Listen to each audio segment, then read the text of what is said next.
I want to market this item as a new direction in women's fashion. Because we watched Season 7, Episode 12, The Caddy.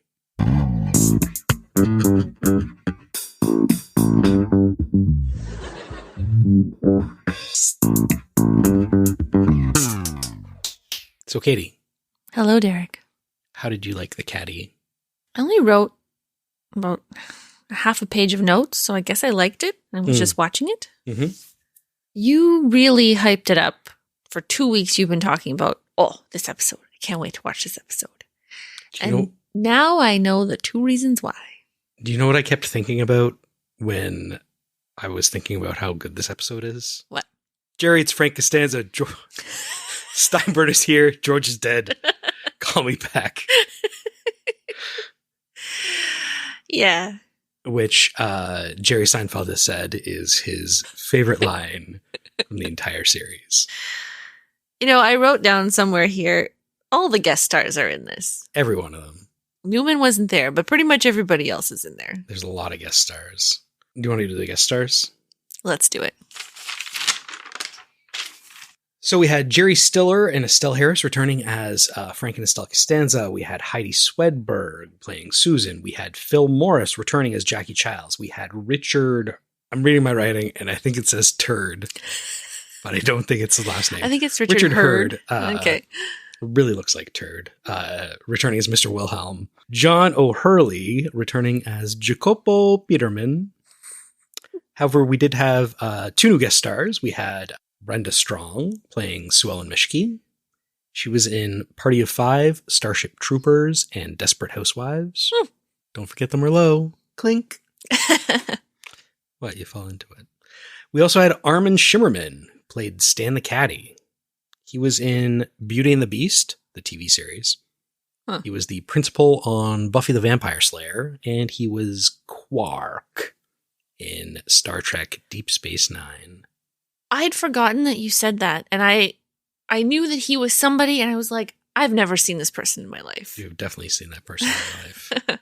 Wow, it really, the prosthetics and stuff really, and the teeth, I guess, really change you. He was also in season 1, episode 4 of Star Trek The Next Generation, playing a Ferengi. Just a different guy? Just a different guy. Typecast as a Ferengi for life. Mm-hmm. It's because he's short. Has he ever played a jockey? It's a good question. I don't know. I feel like jockeys and caddies. It's like but I think we're conflating them because caddies don't have to be short. This guy just happens to be short. It's fair. So The Caddy was written by Greg Cavett and Andy Robin. They'd previously written a few Seinfeld episodes, such as The Hot Tub and The Jimmy.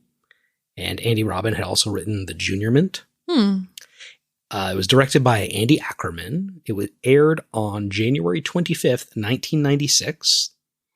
Vulture.com ranked it as the 70th best episode. Screen Crush ranked it slightly higher at 58. And IMDb gave it an 8.6 out of 10 and ranked it as the 44th best episode. I'd say it was probably better than that. I think this was a good, in the model of Seinfeld episodes that we've talked about, how them acting ridiculous in a normal situation. I think everybody was acting ridiculous in a normal situation. Sure. As opposed to the opposite. I'll read the synopsis. So, I'm not going to read the synopsis. You've also said several times in the past week that The Caddy is the worst name for this episode. Well, it could be so many other things. Yeah, I think there's a whole, it could be called The Brazier or The Car. The Car. The mix up. I don't know. It could be anything. The Promotion.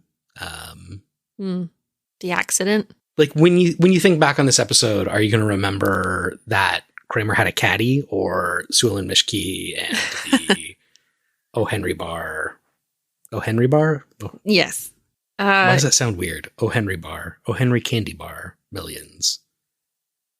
She is the heiress to the O. Henry Bar fortune. Yes. Yeah, The Caddy is like a strange part of the beginning of the episode, and then he just comes back in, gives the bad advice. So I guess he bookends it. I don't know. I agree that he's not the focus. But the Netflix synopsis starts with, Steinbrenner thinks George is dead. And when I read that to write it down, I laughed out loud. Because that's the main story here. Mm-hmm. Elaine's friend Sewell and Mishke distracts Jerry, leading to a lawsuit. Mm-hmm. I guess she distracts Jerry, but Jerry's not driving. She distracts Kramer. Yeah. Anyway, Kramer seeks advice from a golf caddy. Oh, sorry, he is in the synopsis. Let's throw it back to last week when I asked you if you remember. Obviously, you remembered this episode. Jerry and Kramer get into a car accident because Kramer is distracted. Well, how'd I do? I only clipped a very short part of, because you basically, like, I called you okay Netflix synopsis because you basically like went through the whole thing. But yes, you obviously remembered this episode for several reasons. I was worried that Stan the Caddy, they introduced Stan the Caddy in like a different episode, and there was a story that I was forgetting about Stan the Caddy because something he was more important in. Yeah. Because to name the episode after him, like, was there something else golf related that I had not been remembering? Speaking of which, when he shows up and he leaves with Kramer, and Jerry and George in unison go, Stan the Caddy, I thought, I'm going to hate this episode. It's pretty cheesy. Yeah. Golf has been, a recurring theme in Kramer's life. He's going to go play. It's wintertime. They're going to take the caddy's entrance and break in. He gives the cigars to the guy to go play at some course. That's happened already, right? Yeah, he hits the golf ball into the whale's blowhole. Mm-hmm. Yeah. It's a theme. Mm-hmm. He hit 3 under par. Pros do that. Yeah. On a good day. I was going to go back and ask you something about Jerry's stand-up. And he talks about at a golf tournament, there's all these spectators around the hole, and it's like a miracle that people don't get hit more often. Have you ever been hit by a golf ball? No. No. Have you? I haven't, but I've been golfing with people that have hit people.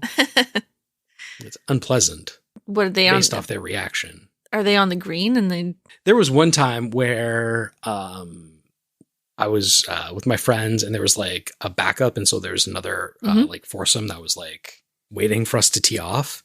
And on his practice swing, he like hit the ball directly perpendicular to himself. Oh, no. And it hit one of the guys that was watching in the leg. Oh, yeah, that's not great. No. Did you have to buy them a beer or something?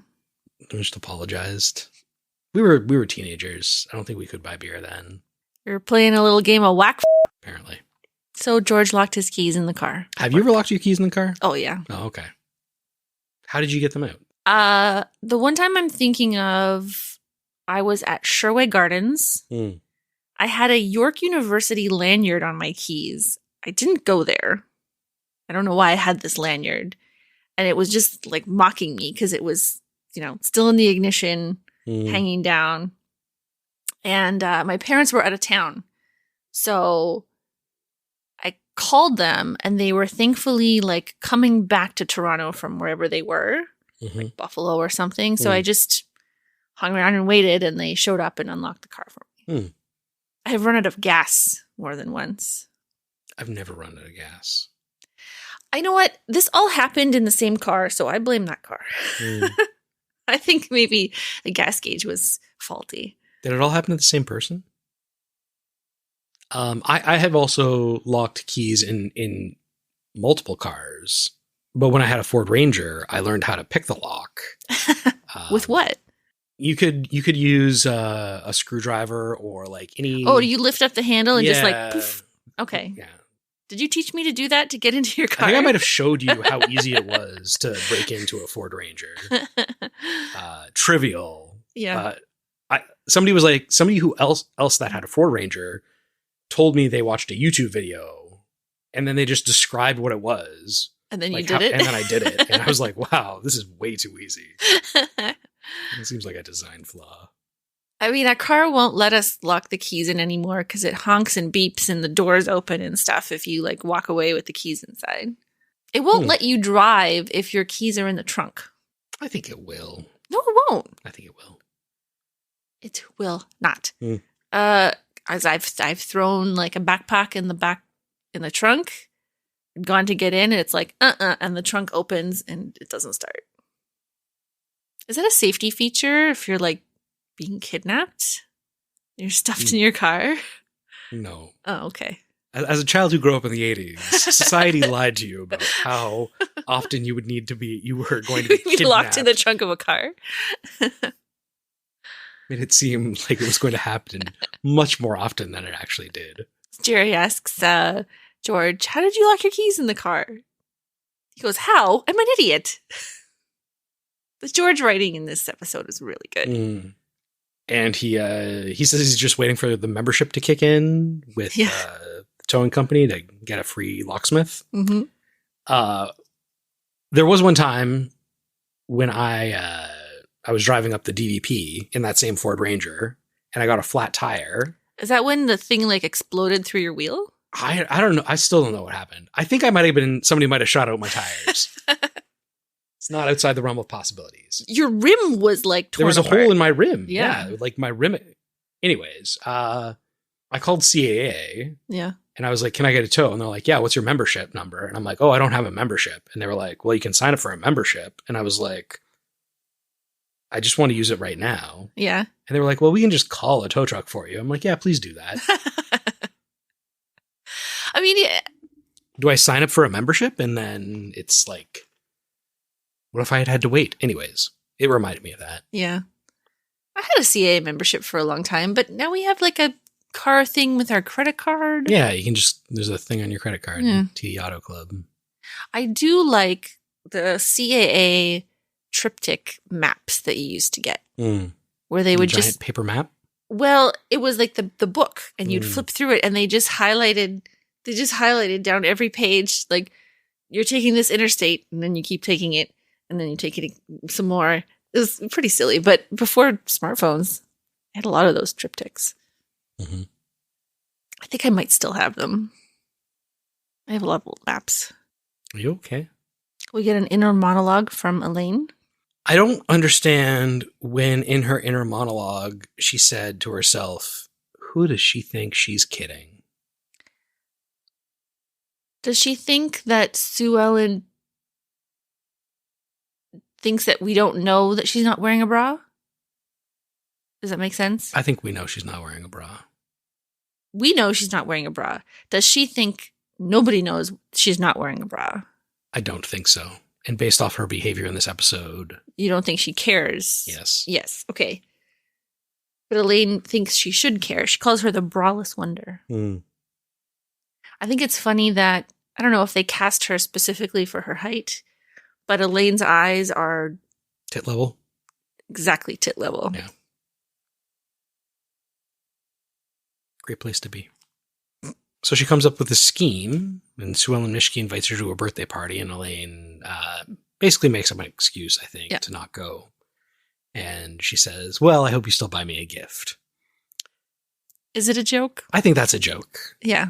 But then Elaine gets the great idea. I will buy her a bra. This is like a Britta from Community level prank.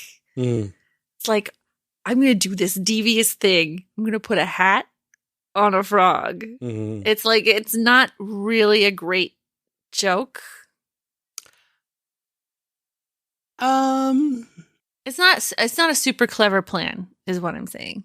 I don't know. I think, like, what is Elaine's expected outcome? That Sue Ellen Mischke will be embarrassed. But she's operating under the assumption that Sue Ellen Mischke thinks that we don't know she's not wearing a bra.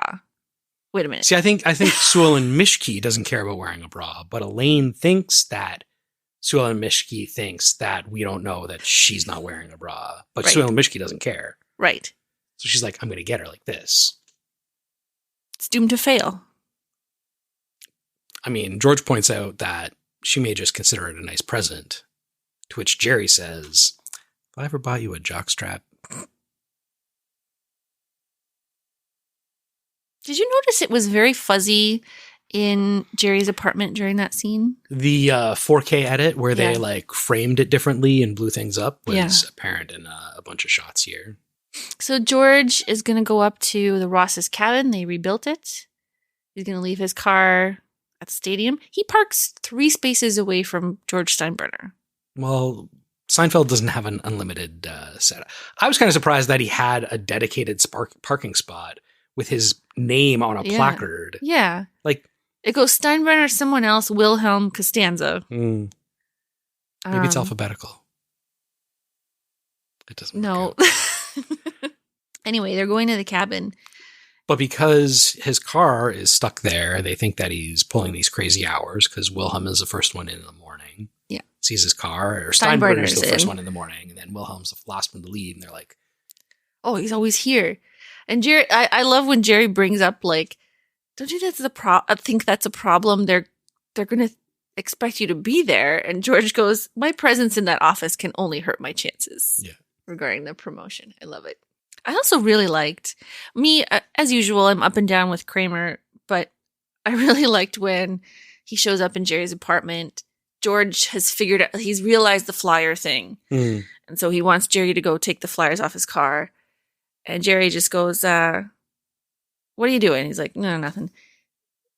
You want to go to the Bronx and take flyers off George's car? Yep. I could have said just about anything, huh?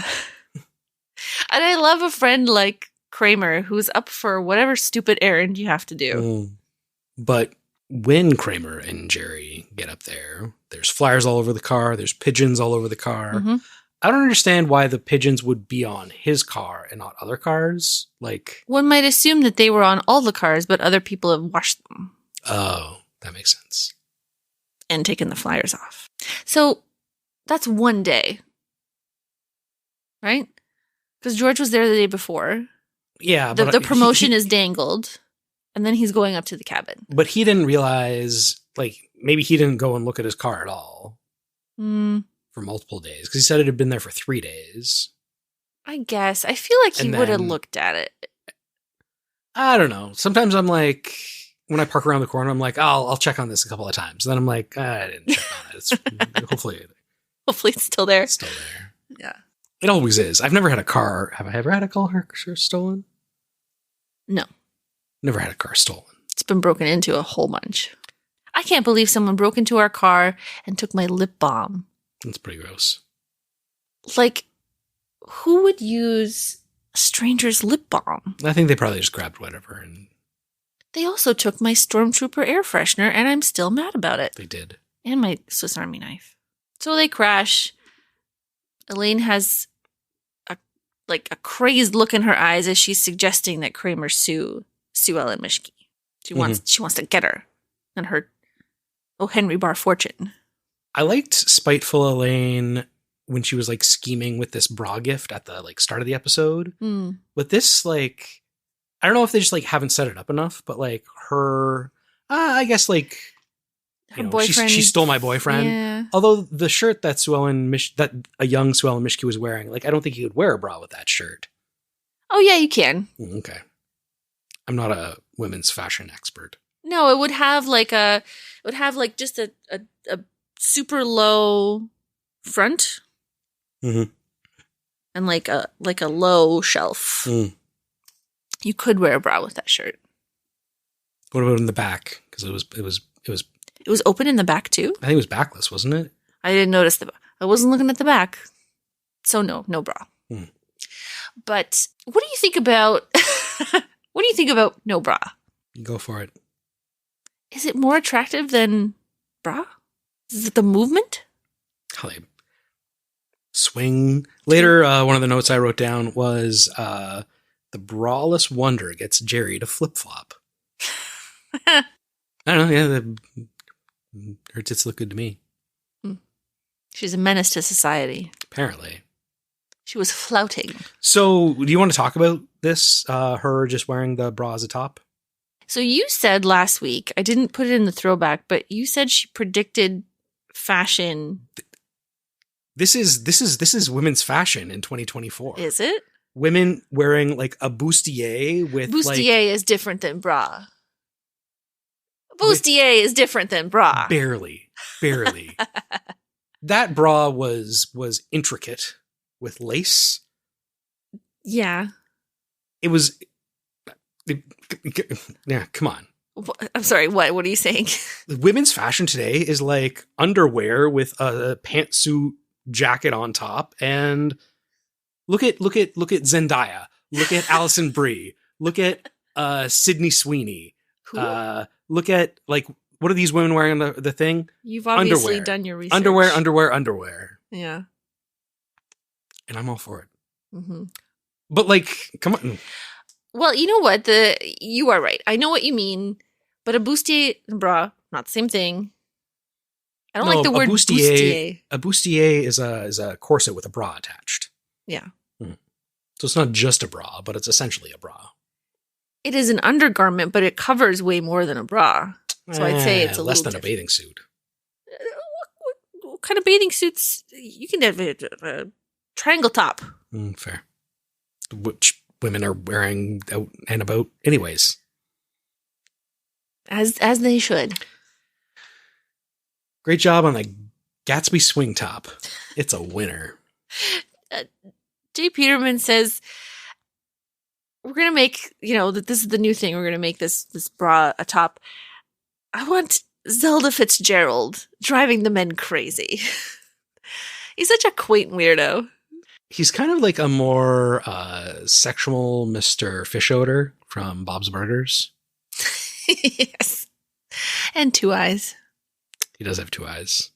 So I kind of just jumped around and my notes don't make any sense because I was just watching it at this point.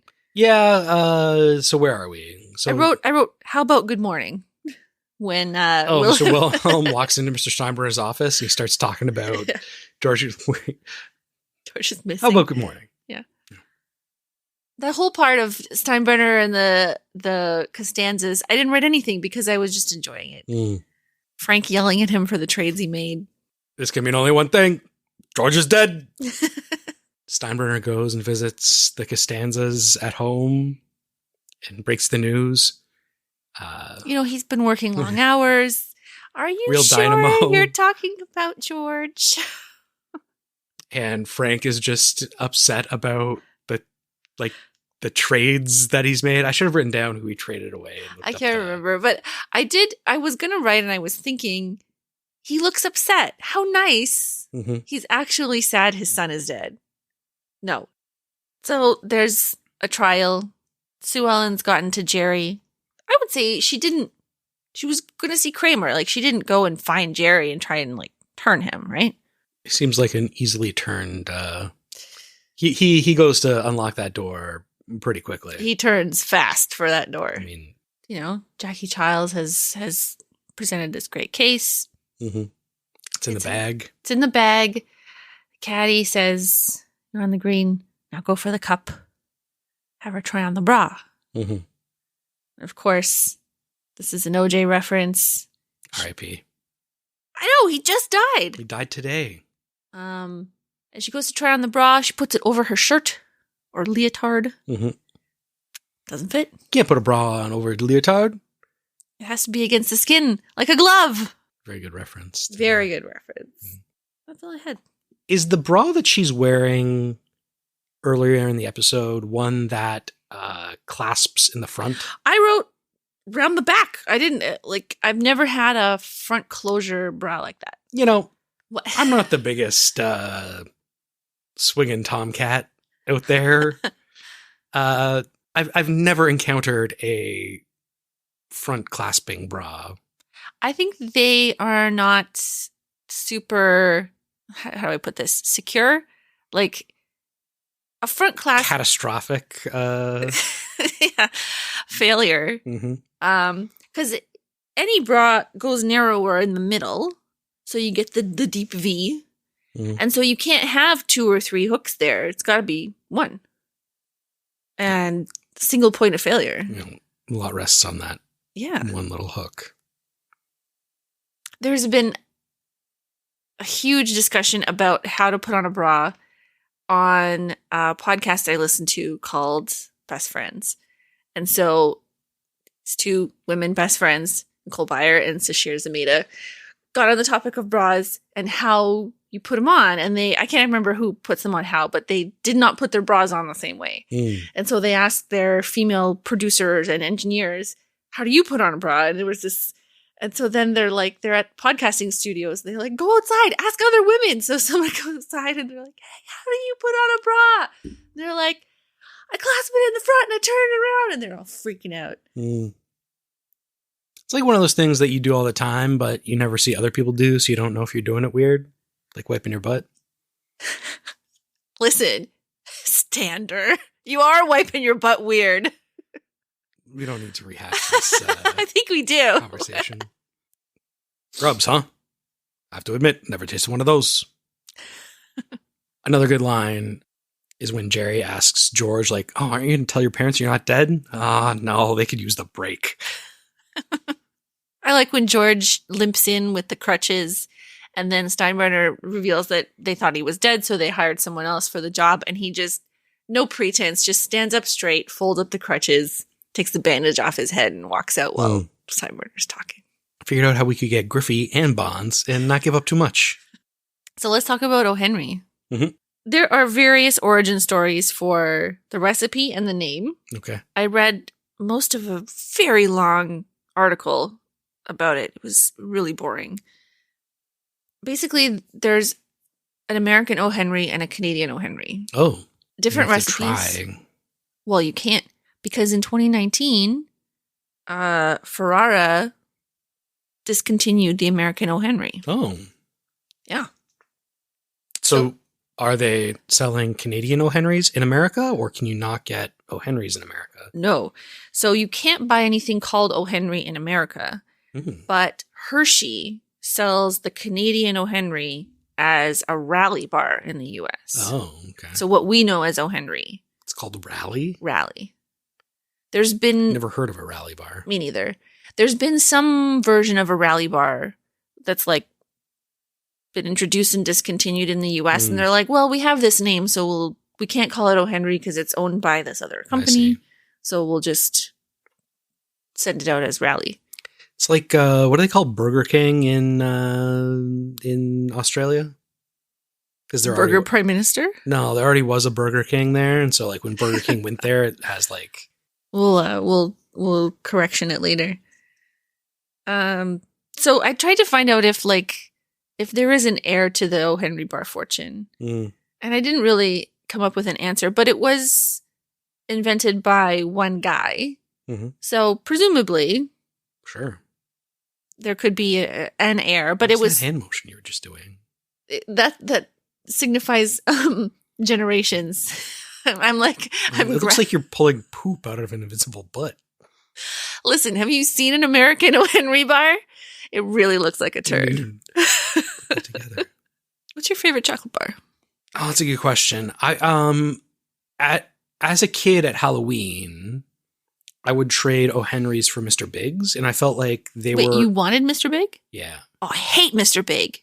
I felt like those were like the equivalent ones. I enjoyed the wafer in a Mr. Big over the nougat in a O. Henry, and I felt like the caramel was a little bit better. Yeah. So you like Mr. Big?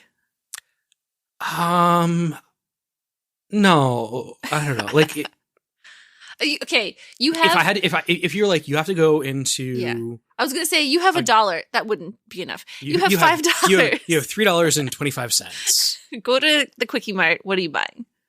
Maybe a Wonder Bar. Wonder Bar is pretty good. Wonder Bar is pretty good. It's got good crunch, good chew, good flavor. What am I getting? Do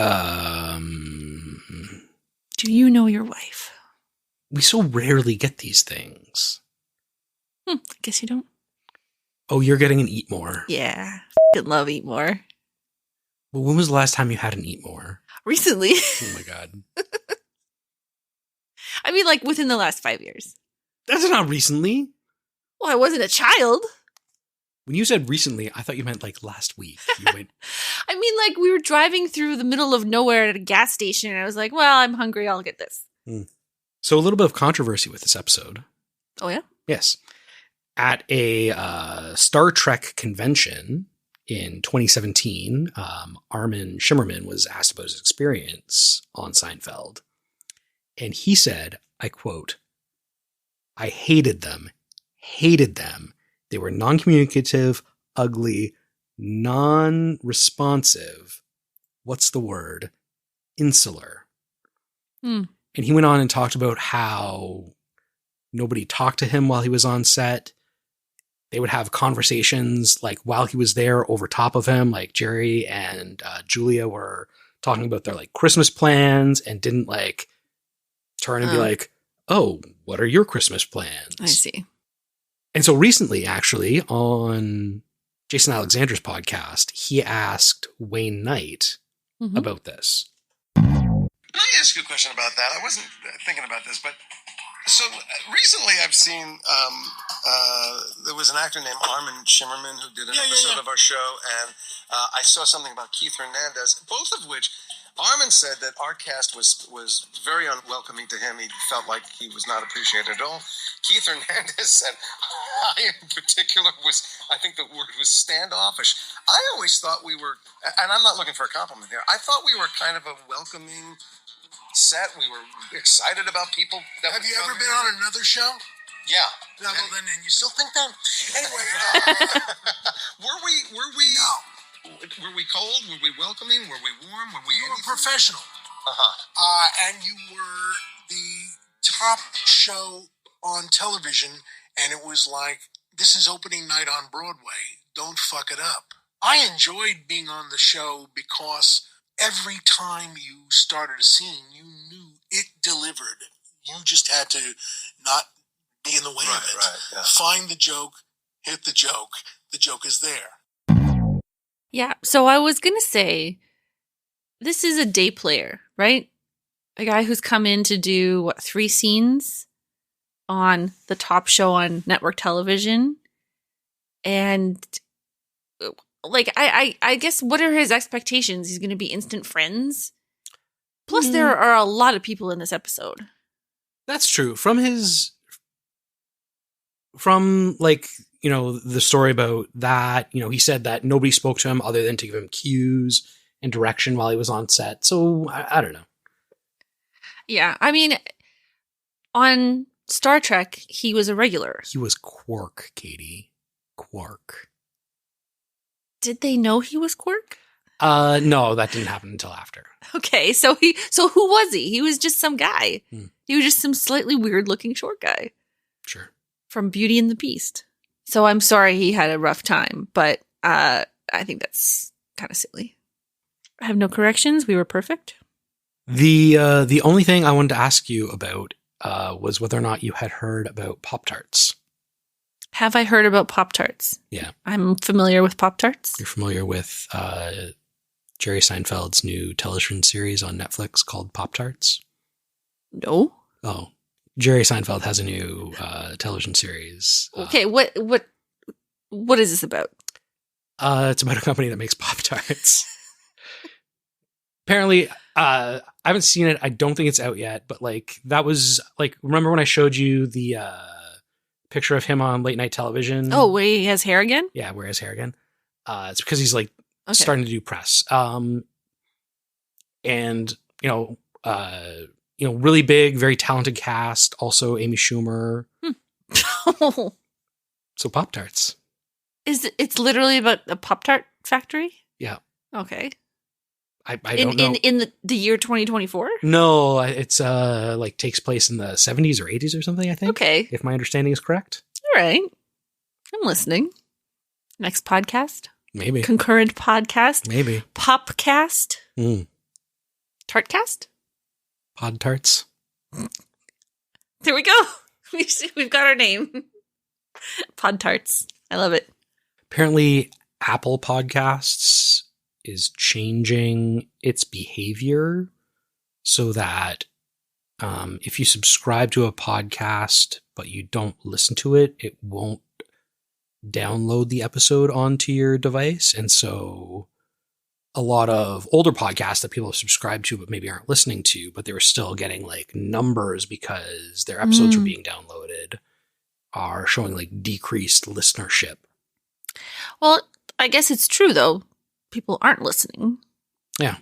But like previously they could like have stats and go to sponsors and be like, oh, we have Welcome to Night Vale just shows up on my podcast list randomly. You know what that is, right? Yeah. I listened to it once. It's not good. I don't like it. But it just keeps showing up. I don't know what it is. Like, I listen to a lot of audiobooks and I listen to a lot of podcasts. I cannot listen to a fictional podcast for some reason. No. You don't like a radio play. I guess not. I don't know. It's weird. You don't want the like the Frasier, Great episode. sound effects, Niles running around doing all the voices. Actually, I do want that. We just watched that episode of Frasier. Next week we are watching The Seven. The Seven. What's it about? George shares that he would like to name his child Seven. And is upset when somebody else names their child that. Okay. Well, bye. That Kim Novak had some big breasts. Believe it or not, this is our podcast. Please subscribe at the end. If you subscribed, we would be happy. Please subscribe to us. Believe it or not, it's our podcast. Is that a Seinfeld reference?